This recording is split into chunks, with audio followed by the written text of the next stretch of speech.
తెలంగాణ రాజకీయాలు ఇయర్ ఎండింగ్లో కలకలం రేపుతున్నాయి. 2024లో ఓ కీలకమైన నాయకురాలి అరెస్ట్, కొన్ని నెలల పాటు జైలు జీవితం గడపడం, ఆ తర్వాత మళ్లీ పాలిటిక్స్లో యాక్టివేట్ కావడం ఒక అంశమైతే, ఇయర్ ఎండింగ్లో మరో కీలక నాయకుడికి నోటీసులు వెళ్లడం తెలంగాణ రాజకీయాలు రేపు ఏ మలుపులు తీసుకుంటాయోననే చర్చకు దారితీస్తున్నాయి. మరి తెలంగాణ రాజకీయాలను రక్తి కట్టించిన ఆ అరెస్ట్ల వివరాలేంటి? ఈ స్టోరీలో చూద్దాం.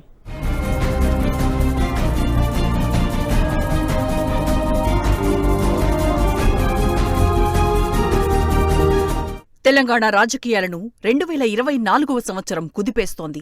ఢిల్లీ లిక్కర్ పాలసీ ఇష్యూలో ఈడీ, సీబీఐ నమోదు చేసిన కేసుల్లో ఎమ్మెల్సీ కవిత అరెస్ట్ అవ్వడం బీఆర్ఎస్లో కలకలం రేపింది. ఆమె దాదాపు 5 నెలల పాటు తీహార్ జైల్లో ఉన్నారు. ఆమెను గత మార్చిలో ఈడీ అధికారులు అరెస్ట్ చేశారు. అంతకు 10 రోజుల ముందు ఈడీ నోటీసులిచ్చినా ఆమె హాజరు కాకపోవడంతో ఈడీ రంగంలోకి దిగి హైదరాబాద్లోని ఆమె ఇంట్లోనే అరెస్టు చేసింది. ఇప్పుడు బెయిల్ మీద ఉన్న కవిత మళ్లీ ఈ మధ్య యాక్టివేట్ అయ్యారు.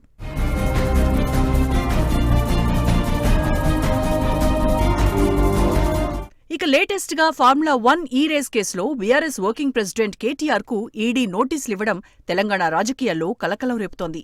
అన్ని పార్టీలు ఈ అంశాన్ని ఆసక్తిగా గమనిస్తున్నాయి. ముందుగా ఏసీబీ నోటీసులిచ్చినా ఆ తర్వాత ఈడీ కూడా నోటీసులు సర్వ్ చేయడం, ఇప్పుడు తన దగ్గరున్న రికార్డులు, సేకరించిన ఆధారాలను ఏసీబీ అధికారులు ఈడీకి అప్పగించారు. దీంతో కేటీఆర్ ముందస్తుగా హైకోర్టుకు ప్రమాణపత్రం సమర్పించారు.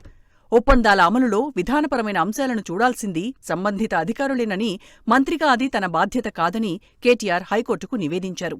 హెచ్ఎండీఏ చట్టబద్ధమైన సంస్థ అని, ఫార్ములా ఈ రేస్కు ప్రమోటర్గా బాధ్యతలు తీసుకునే ముందు, అలాగే చెల్లింపుల విషయంలో చట్టప్రకారం అన్ని అంశాలను అదే చూసుకోవాల్సి ఉంటుందని కేటీఆర్ చెప్పారు.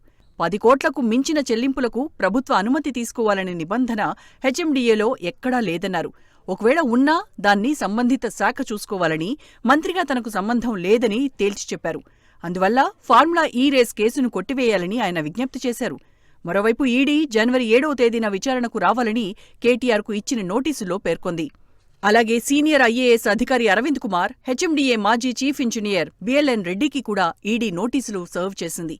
వారు జనవరి 2, 3 తేదీల్లో విచారణకు హాజరు కావాలని కోరింది. ఈ క్రమంలో కేటీఆర్ విచారణకు వెళ్తారా లేదా అన్నది తెలంగాణ రాజకీయాల్లో హాట్ టాపిక్గా మారింది.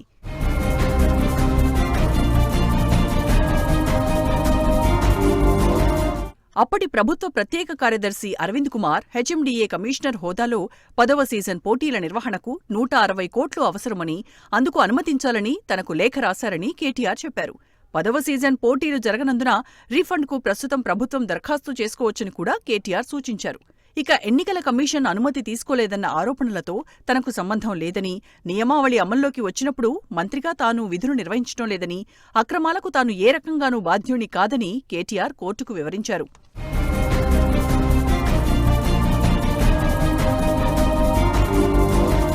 ఇక ఈ సంవత్సరం తెలంగాణ రాజకీయాల్లో సంచలనం రేపిన మరో అంశం లగచర్ల రైతుల కేసు.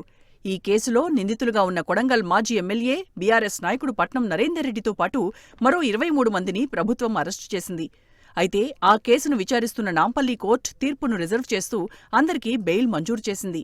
షరతులతో కూడిన బెయిల్ మంజూరు చేసింది. గత నవంబర్లో వికారాబాద్ జిల్లా కొడంగల్ నియోజకవర్గంలోని లగచెర్లలో అధికారులపై స్థానికులు దాడి చేశారు.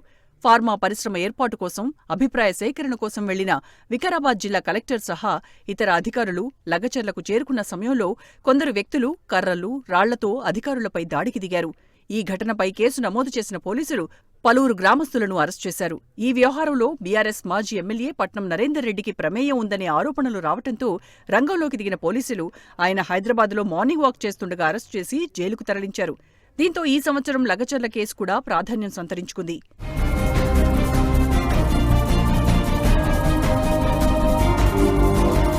ఇలా అటు సినిమా, ఇటు రాజకీయ నాయకులు నోటీసులు ఎదుర్కోవడం, కోర్టులకు హాజరు కావాల్సి రావడం, కొందరు జైలుపాలు కావడం వంటి అంశాలను తెలంగాణ రాజకీయాల్లో కీలకంగా మారాయి. మరి ఈ పరిణామాలు 2025లో ఎక్కడికి తీసుకెళ్తాయి? తదుపరి డెవలప్మెంట్స్ ఎలా ఉంటాయనే ఆందోళన, ఆసక్తి సర్వత్రా నెలకొంది.